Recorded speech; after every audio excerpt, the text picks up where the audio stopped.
ദിവ്യകാരുണ്യത്തിന്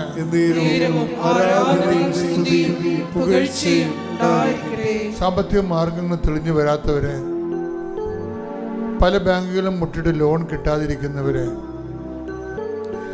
ആവശ്യപ്പെട്ട രേഖ കിട്ടാത്തവരെ,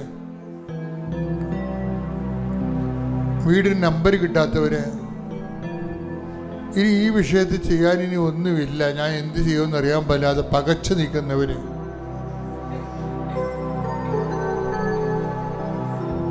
രണ്ട് മൂന്ന് ഏജൻസിക്ക് പൈസ കൊടുത്ത് എല്ലാ പൈസയും പോയി, ഇനി എന്ത് ചെയ്യുമെന്ന് അറിയാൻ പറ്റാതെ വിഷമിച്ച് നിൽക്കുന്നവര്, ശരിക്കും പറഞ്ഞാൽ ആശ്വസിപ്പിക്കാൻ ആരുമില്ലാതെ എന്തെങ്കിലും സങ്കടം പറയുമ്പോൾ ആ കേൾക്കുന്നവർ പറയും, ഞാൻ അന്നേ പറഞ്ഞതല്ലേ, ഇപ്പം എങ്ങനെ ഇരിക്കണം, താനേ കയറിയാൽ കൊയ്യാലില്ല, അനുഭവിച്ചു എന്നൊക്കെ പറഞ്ഞുകൊണ്ട് സ്വന്തം വീട്ടിൽ തന്നെ ആശ്വാസമില്ലാതെ ചവിട്ടി പുറത്താക്കപ്പെടുന്നവർ, കർത്താവേ അവർക്ക് അങ്ങ് മാത്രമേ, ആരെല്ലാം ഉപേക്ഷിച്ചാലും ഞാൻ നിന്നെ ഉപേക്ഷിക്കുന്ന ഒരു ഒറ്റ വാക്കിലാണ് ഈശോയെ അങ്ങനെ മക്കൾ ഇവിടെ നിൽക്കുന്നെന്ന് ഓർക്കണമേ എന്ന് പ്രാർത്ഥിക്കുന്നു. ശ്രുതികട ഹല്ലേലൂയ.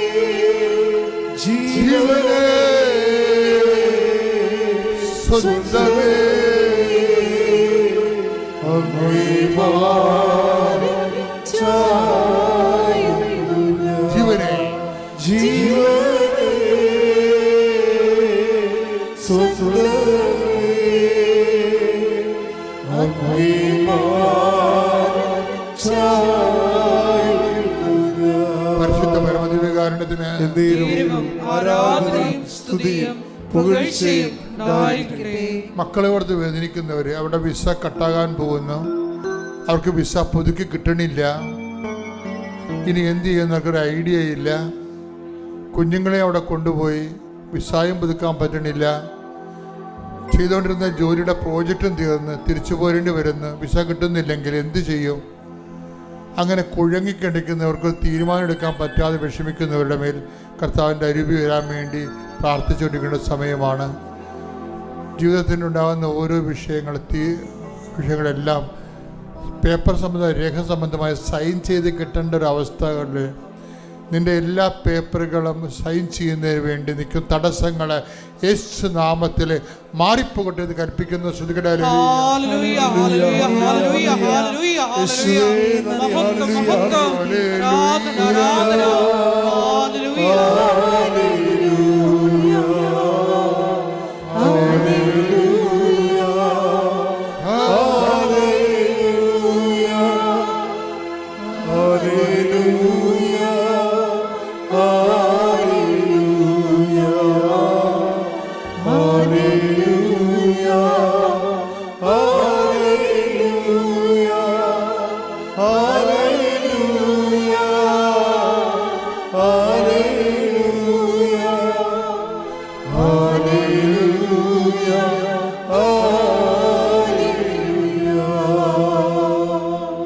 എല്ലാവരും മുട്ടയിൽ നിൽക്കുക.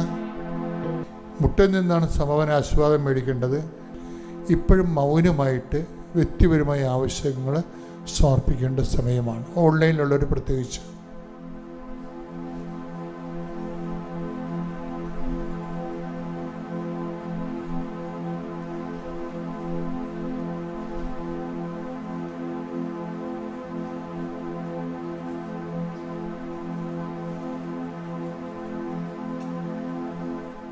ഇപ്പോൾ ഡോണയുടെ സാക്ഷി ഞാൻ ഇടയ്ക്ക് പറഞ്ഞില്ലേ, അവളെ സംബന്ധിച്ചത് അവിടെ പാസ്പോർട്ട് റിജക്റ്റഡ് ആണ്.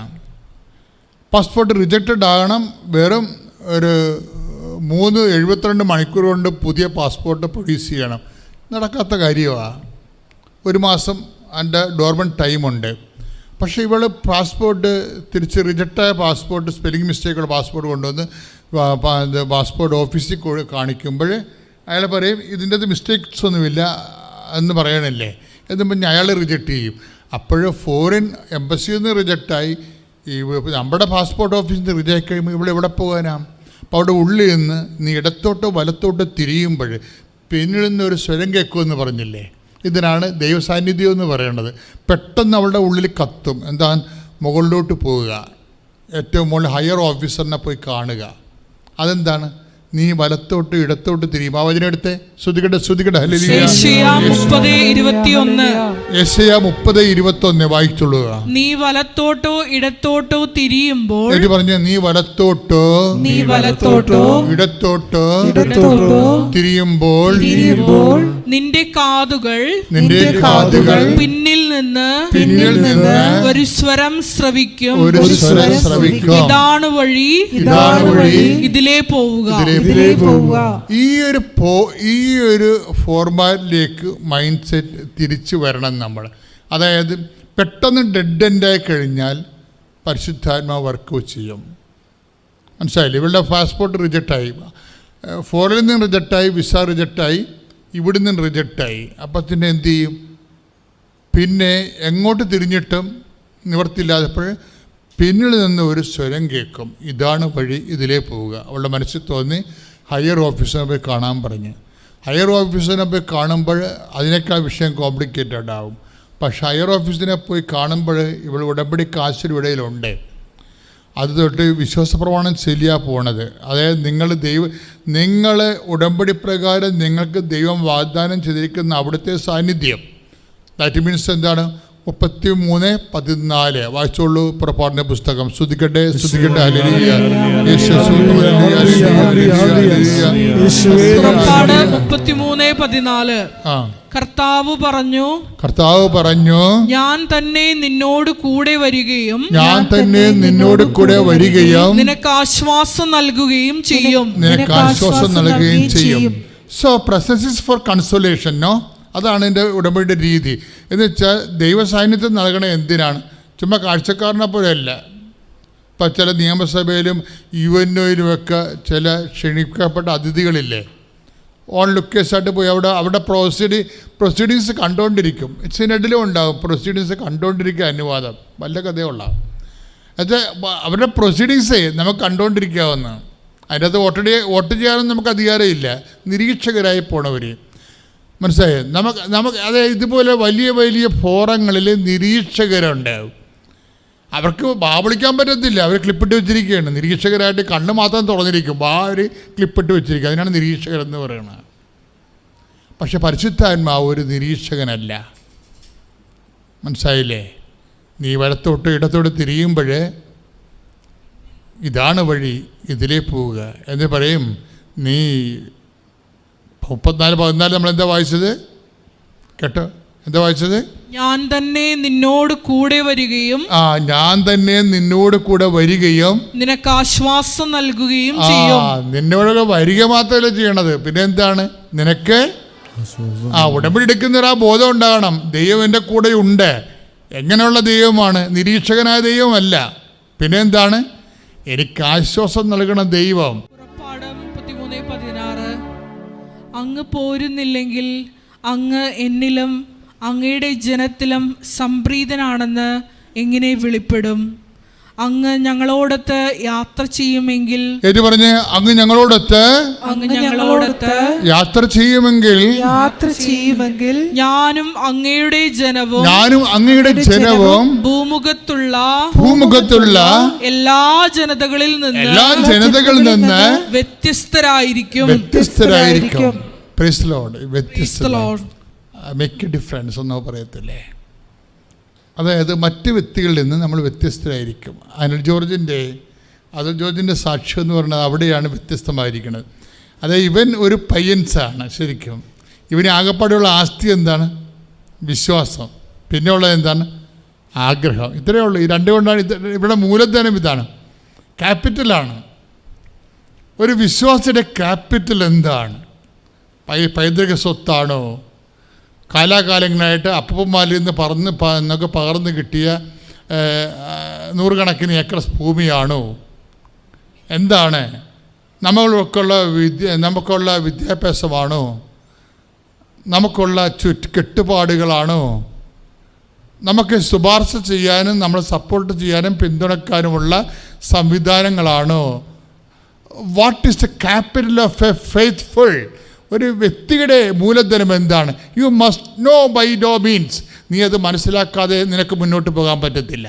ഉടമ്പടി എടുത്ത നീ വ്യക്തിയാണ് നീയെങ്കിൽ ദൈവത്തിൻ്റെ മുമ്പിൽ ഒരു കക്ഷിയായി, നീ മറുകക്ഷിയായി കർത്താവിനോട് നീ ഉടമ്പടി ചെയ്തിട്ടുണ്ടെങ്കിൽ ദൈവത്തിൽ നിന്റെ മൂലധനം എന്ന് പറയുന്നത് നിന്റെ കർത്താവ് തന്നെയാണ്. കൈയിട്ടിച്ച് കർത്താവ്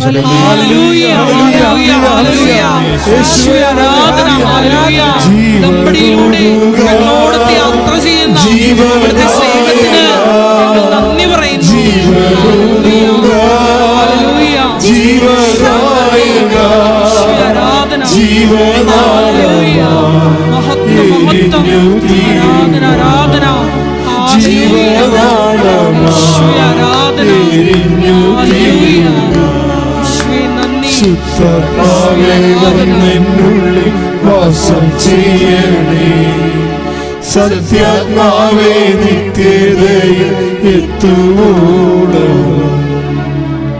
എപ്പോഴും ബൈബിൾ ഇങ്ങനെ വല്ലാണ്ട് പറയുന്ന ഒരു സംഭവമാണ്. എന്താണ്? The Lord God is my portion and cup. എൻ്റെ കർത്താവാണ് എൻ്റെ അവകാശം, കർത്താവാണ് എൻ്റെ ഓഹരി എന്ന്. സ്തുതിക്കട്ടെ ഹല്ലേലൂയ. Take the word of God. സ്തുതിക്കട്ടെ ഹല്ലേലൂയ.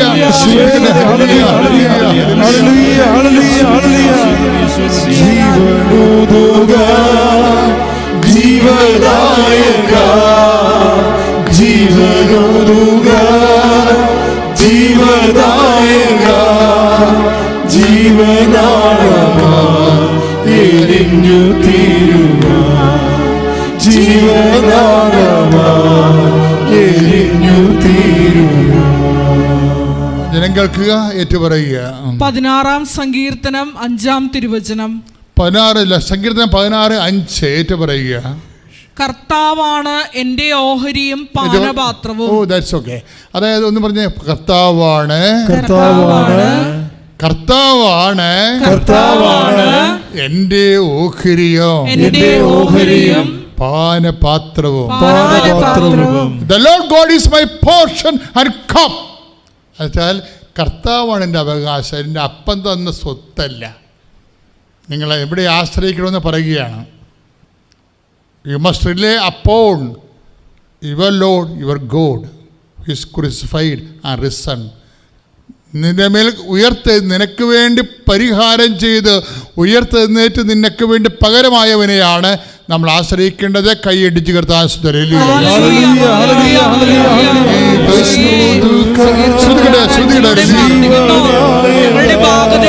അവിടുത്തെ കരങ്ങളിലാണെന്ന് പ്രഖ്യാപിക്കാനുള്ള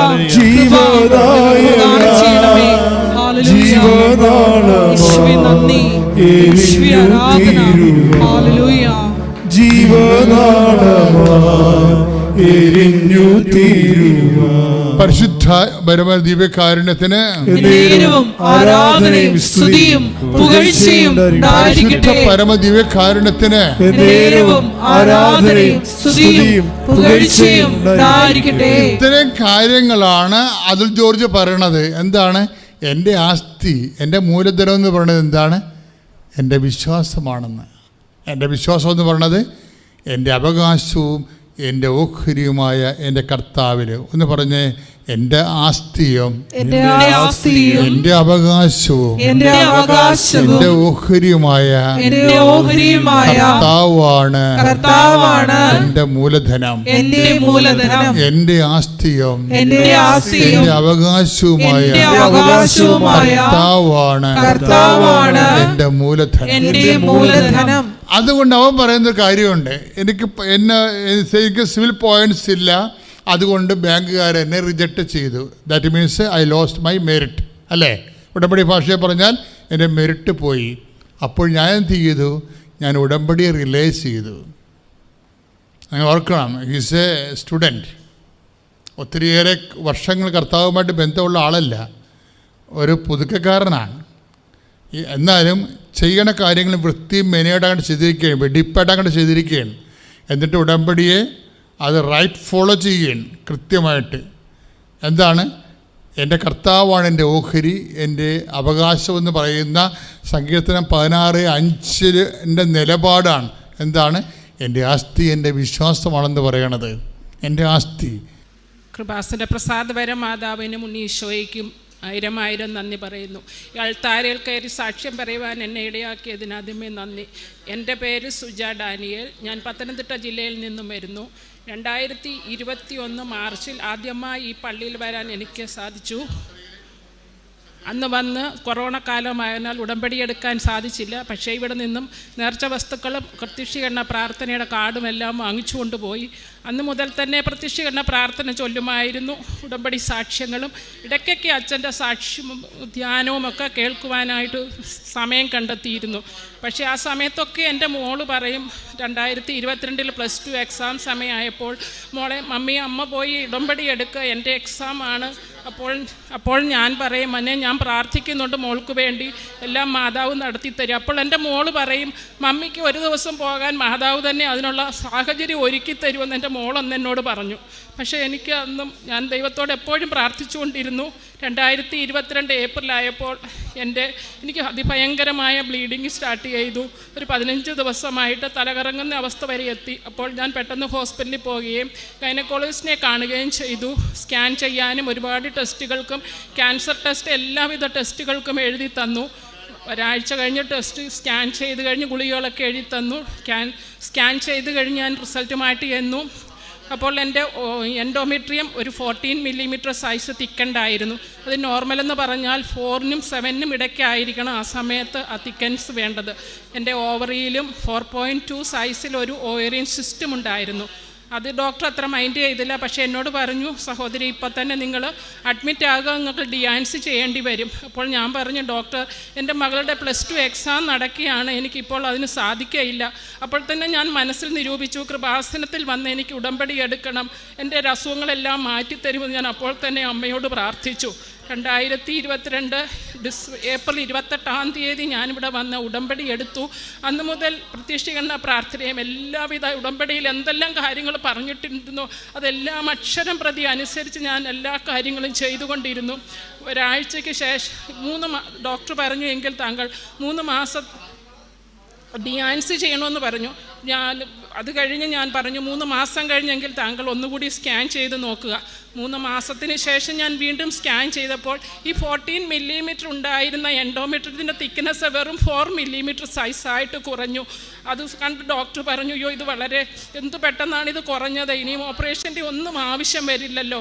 അതുപോലെ എൻഡോമെട്രിയത്തിൻ്റെ സൈസ് 4.2 സൈസിൽ നിന്നും അതതിൻ്റെ ഹാഫായിട്ട് കുറഞ്ഞു മാറി.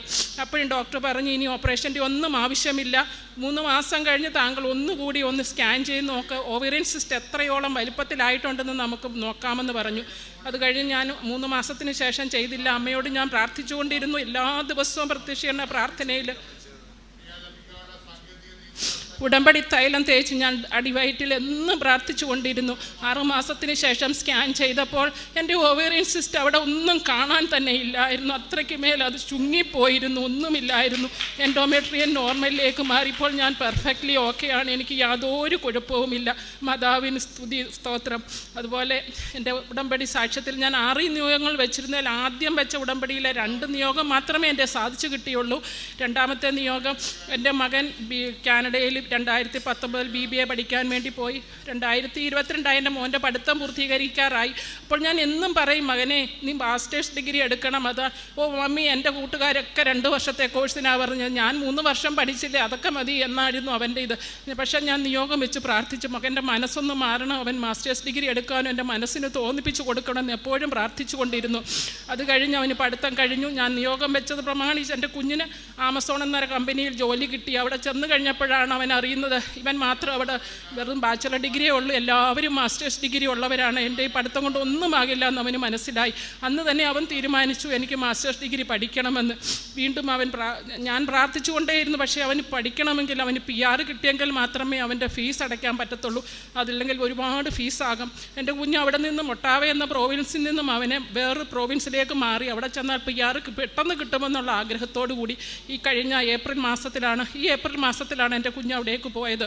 1600 കിലോമീറ്റർ സ്വയം ഡ്രൈവ് ചെയ്ത് യാത്ര ചെയ്ത് പോയി. അവിടെ ചെന്ന് കഴിഞ്ഞപ്പോൾ തൊട്ട് എപ്പോഴും പറഞ്ഞുകൊണ്ടിരിക്കും, മമ്മി എനിക്ക് കിട്ടത്തില്ല, ഇവിടെ ഒന്നും ജോബൊന്നുമില്ല, ഞാൻ പഠിച്ച ഒരു ജോലിയും എനിക്കിവിടെ കിട്ടില്ല. ഞാൻ പറഞ്ഞില്ല മക്കളെ, എൻ്റെ കുഞ്ഞിന് കിട്ടും, നീ പ്രാർത്ഥിച്ചു കൊണ്ടിരിക്കുക, നീ light A candle prayer request ഇട്ട് അമ്മയോട് പ്രാർത്ഥിക്കുക എന്ന് പറഞ്ഞപ്പോൾ എൻ്റെ കുഞ്ഞ് ആദ്യം 1-2 ഇൻ്റർവ്യൂവിന് കോൾ വന്നു. അവിടെ ചെന്നപ്പോൾ അവനത് സെലക്ഷൻ കിട്ടിയില്ല. അത് കഴിഞ്ഞ് ഞാൻ പറഞ്ഞു, മോനെ നീ ലൈറ്റ് എ ക്യാൻഡിൽ റിക്വസ്റ്റ് ഇട്ട് തീർച്ചയായും എൻ്റെ മോനെ സെലക്ഷൻ കിട്ടും. അത് കഴിഞ്ഞ ശേഷം ഞാൻ പറഞ്ഞതിന് ശേഷം എൻ്റെ കുഞ്ഞ് light A candle prayer request ഇട്ടു. മോൻ നാട്ടിൽ ഡിസംബർ വെക്കേഷൻ സമയത്ത് ഞാൻ ഉപ്പ്, തേന എല്ലാ നേർച്ച വസ്തുക്കളും കൊടുത്തു വിട്ടിരുന്നു. മോനെ ഇൻ്റർവ്യൂവിന് പോകുമ്പോൾ അവിടെ ഇത്തിരി ഉപ്പും കൂടെ എടുത്തുകൊണ്ട് പോകാം, സ്റ്റെപ്പിൻ്റെ അവിടെ ഒരു ഇത്തിരി ഉപ്പിട്ട് സർവ്വശക്തിയുള്ള പിതാവെ പ്രാർത്ഥന ചൊല്ലി എൻ്റെ മോൻ ഇൻ്റർവ്യൂവിന് കയറണം. അപ്പോൾ എൻ്റെ മോൻ പറഞ്ഞു, ഓക്കെ മമ്മി, ഞാൻ അതുപോലെ അതിപ്രകാരം ചെയ്തു കൊള്ളാം. ആടെ കനേഡിയൻ ഓഫീസാണ്, ഒരു കമ്പനിയാണ്.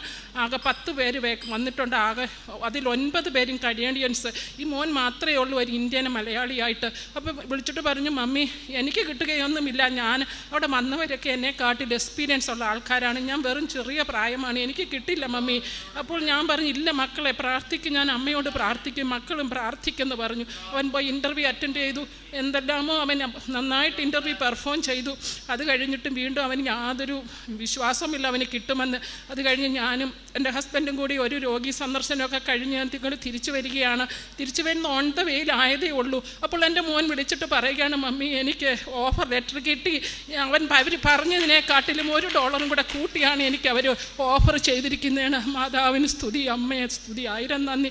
അപ്പോൾ മോൻ തന്നെ പറയുകയാണ്, മമ്മി അവിടെ അങ്ങനെ ഒരു വേക്കൻസി എനിക്ക് വേണ്ടി അവിടെ ഒരുക്കി വെച്ചതുപോലെ എനിക്ക് തോന്നി. അല്ലെങ്കിൽ അത്രയും എന്നെക്കാട്ടി എക്സ്പീരിയൻസ്ഡ് ആയ കനേഡിയൻസ് വന്നിട്ട് അവരെ ആരെയും സെലക്ട് ചെയ്യാതെ എന്നെ മാത്രം എവിടെ സെലക്ട് ചെയ്ത് അത് അമ്മ തന്ന അനുഗ്രഹം തന്നെയാണ്. അത് മോന് ഒത്തിരി വിശ്വസിക്കുന്നു.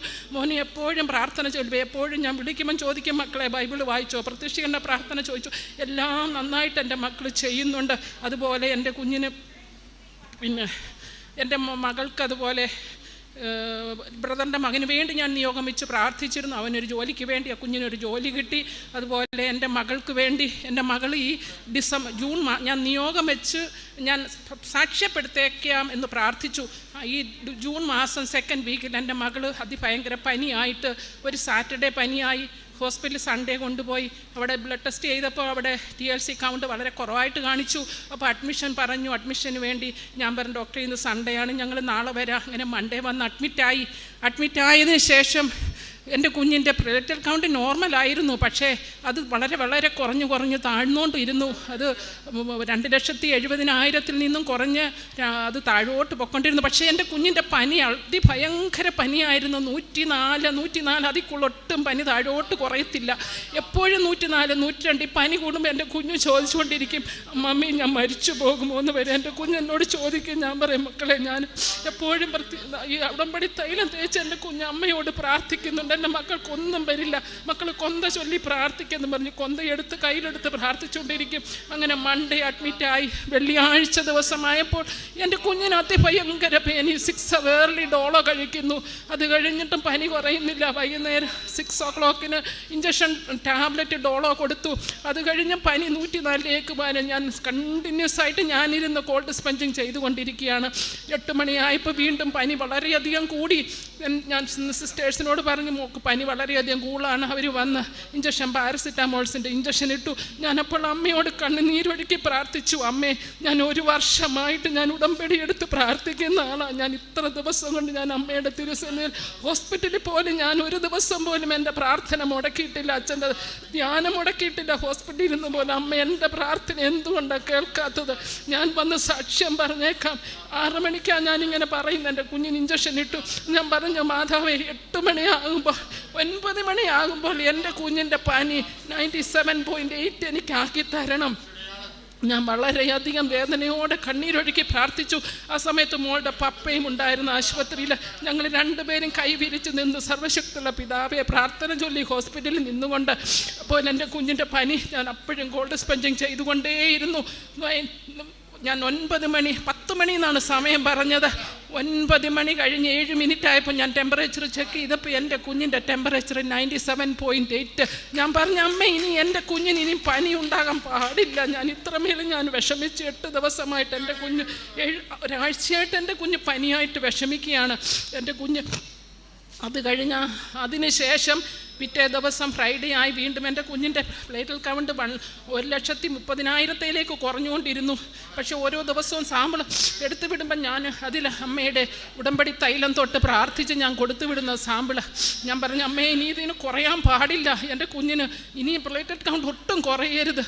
ശനിയാഴ്ച ദിവസം ആയപ്പോഴത്തേക്കും എൻ്റെ കുഞ്ഞിൻ്റെ പനി പിന്നെ കുറഞ്ഞുകൊണ്ടേയിരുന്നു. ഒരു ശകലം പോലും പനി വന്നില്ല. ഒരു എപ്പിസോഡ് മാത്രം എൻ്റെ കുഞ്ഞിന് പനി വന്നു. അതിനുശേഷം പനിച്ചില്ല. എൻ്റെ കുഞ്ഞ് സൺഡേ ആയപ്പോഴത്തേക്ക് പെർഫെക്റ്റ്ലി ഓക്കെ ആയി. പ്ലേറ്റൽ കൗണ്ട് 1,30,000 പോയത് എൻ്റെ കുഞ്ഞിൻ്റെ പ്ലേറ്റൽ കൗണ്ട് 1,70,000 മാറി. എൻ്റെ കുഞ്ഞിനെ മൺഡേ തന്നെ ഡിസ്ചാർജ് ചെയ്തു. അവളുടെ ക്ഷീണമൊക്കെ മാറി സുഖമായിട്ടിരിക്കുന്നു എൻ്റെ കുഞ്ഞ്. ഈശോയ്ക്കും അമ്മ മാതാവിനും 1000 സ്തുതി. അതുപോലെ എൻ്റെ മോളുടെ തന്നെ ഒരു കാര്യം, എൻ്റെ കുഞ്ഞ് ഓൺലൈനായിട്ട് പഠിച്ചത് നിമിത്തം എൻ്റെ കുഞ്ഞിൻ്റെ കണ്ണിൻ്റെ കാഴ്ചശക്തി ഒട്ടും കാണുന്നില്ലായിരുന്നു. ദൂരെയുള്ള ഒന്നും കാണാൻ പറ്റുകയില്ല. അപ്പോൾ ആദ്യം 2-3 തവണ കൊണ്ടുവന്ന് അവിടെ പവർ ചെക്ക് ചെയ്ത് കണ്ണിൻ്റെ. അപ്പോഴൊക്കെയും ഡോക്ടേഴ്സ് പറയും, മോളുടെ കണ്ണിന് യാതൊരു കുഴപ്പവുമില്ലല്ലോ, കണ്ണാടി വയ്ക്കേണ്ട ആവശ്യമില്ല എന്ന് പറയും. അപ്പോഴീ കുഞ്ഞിന് കാണാൻ സാധിക്കുകയില്ല. അപ്പോഴും വീണ്ടും ഒരു പ്രശസ്തമായൊരു ഹോസ്പിറ്റലിലാണ് തിരുവല്ലയിലെ കാണിച്ചത്. അപ്പോൾ ഡോക്ടർ പറഞ്ഞു, എങ്കിൽ ഓക്കെ മോളുടെ എക്സാമൊക്കെ കഴിഞ്ഞിട്ട് വന്ന് ഒന്നുകൂടി കണ്ണിൽ ഡ്രോപ്സ് ഒഴിച്ചിട്ട് നമുക്ക് ചെക്ക് ചെയ്യാം. അത് ഒഴിച്ചു കഴിഞ്ഞാൽ 2 ദിവസത്തേക്ക് കണ്ണ് കാണാൻ പറ്റില്ല. ഞാൻ പറഞ്ഞു, ഓക്കെ ഡോക്ടർ. അത് കഴിഞ്ഞ് ഞങ്ങൾ വീണ്ടും പ്രാർത്ഥിച്ചു കൊണ്ടേയിരുന്നു. ഓരോ ദിവസവും ഡോക്ടറിൻ്റെ അടുത്ത് ചെല്ലുമ്പോൾ ഉടമ്പടി തൈലം കൺപോളകളിൽ തൊട്ട് പ്രാർത്ഥിച്ചു കൊണ്ടേയിരുന്നു. പക്ഷേ അതിന് ശേഷം ഞങ്ങൾ ആ ഹോസ്പിറ്റലിലേക്ക് പോയിട്ടില്ല. വേറൊരു ഹോസ്പിറ്റലിൽ കൊണ്ടുപോയി ഞാൻ അപ്പോഴും അവിടെ നിന്ന് പ്രാർത്ഥിച്ചു, മാതാവേ ഞാൻ സാക്ഷ്യം പറഞ്ഞേക്കാം, എൻ്റെ കുഞ്ഞിന് കിട്ടിയത് എൻ്റെ കുഞ്ഞിൻ്റെ കണ്ണിൻ്റെ പവർ ചെക്ക് ചെയ്യുമ്പോൾ ഒരു കണ്ണാടി വെച്ചാൽ തീരുന്ന ഒരു പ്രശ്നമായിരിക്കണം, അത് മാത്രമേ ഉണ്ടാകാവൂ, വേറെ ഒന്നും. അതിനു മുമ്പ് എത്ര വട്ടം 3 പ്രാവശ്യം പവർ ചെക്ക് ചെയ്യുന്നതൊക്കെ എൻ്റെ കുഞ്ഞിന് യാതൊരു കുഴപ്പവുമില്ല പവറിന്. അന്ന് ഞാൻ പ്രാർത്ഥിച്ചു, അവിടെ സാക്ഷ്യം പെടുത്തിയേക്കാമെന്ന് പറഞ്ഞു. 4-ാമത്തെ പ്രാവശ്യം പവർ ചെക്ക് ചെയ്തപ്പോൾ എൻ്റെ കുഞ്ഞിന് നേരിയ വേരിയേഷൻ ഉണ്ട്. ഡോക്ടർ പറഞ്ഞു, പേടിക്കണ്ട മോളെ, നിൻ്റെ കണ്ണിന് 3 മാസം കണ്ണാടി വെച്ചാൽ അത് കഴിഞ്ഞ് വന്ന് ചെക്ക് ചെയ്യുമ്പോൾ എല്ലാം ഓക്കെ ആകുമെന്ന് പറഞ്ഞു വിട്ടു. എൻ്റെ മോളിപ്പോൾ കണ്ണാടി വെച്ചു, കാഴ്ചയ്ക്ക് ഒരു പ്രശ്നവുമില്ല, കണ്ണാടി കൊണ്ടിരിക്കുന്നു, പഠിക്കുന്നു, സുഖമായിട്ടിരിക്കുന്നു. അമ്മ മാതാവിനും യേശുപ്പനും 1000 നന്ദി സ്തുതി സ്തോത്രം അർപ്പിക്കുന്നു. യേശുവേ നന്ദി.